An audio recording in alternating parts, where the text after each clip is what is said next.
يعتبر تاريخ الريف المغربي من أهم الصفحات المشرقة في مسيرة النضال الوطني ضد الاستعمار. ففي بداية القرن العشرين حاولت القوى الاستعمارية، الإسبان من الشمال والفرنسيون من الجنوب، إخضاع المنطقة لسيطرتها، غير أن أبناء الريف برجالهم ونسائهم رفضوا الاستسلام واختاروا المقاومة. من أبرز قادة هذه المرحلة كان محمد بن عبد الكريم الخطابي، الرجل الذي جمع بين العلم والفكر والقيادة العسكرية. استطاع أن يوحد قبائل الريف المتفرقة ويجعل منها قوة منظمة في وجه جيوش الاستعمار.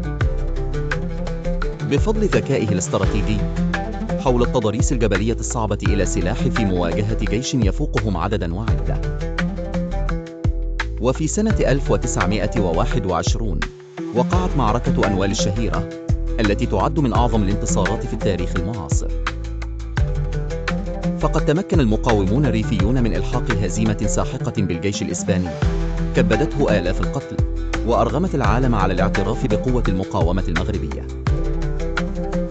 لم يكن الانتصار مجرد حدث عسكري، بل كان له صدى واسع في العالم العربي والإسلامي، وأصبح الخطابي رمزاً للتحرر ومثالاً يحتذى به في الكفاح ضد الاستعمار. حتى قادة ثورات لاحقة في آسيا وإفريقيا استلهموا من تجربته. ورغم التحالف الاستعماري بين فرنسا وإسبانيا للقضاء على هذه المقاومة باستعمال الأسلحة المحرمة دولياً، ظلت روح الريف حية وغرس أبطالها في وجدان المغاربة مع التضحية والوطنية. إن مقاومة الريف لم تكن معركة عابرة، بل كانت درساً تاريخياً خالداً يذكرنا بأن الحرية لا تمنح، وإنما تنتزع بتضحيات الأحرار.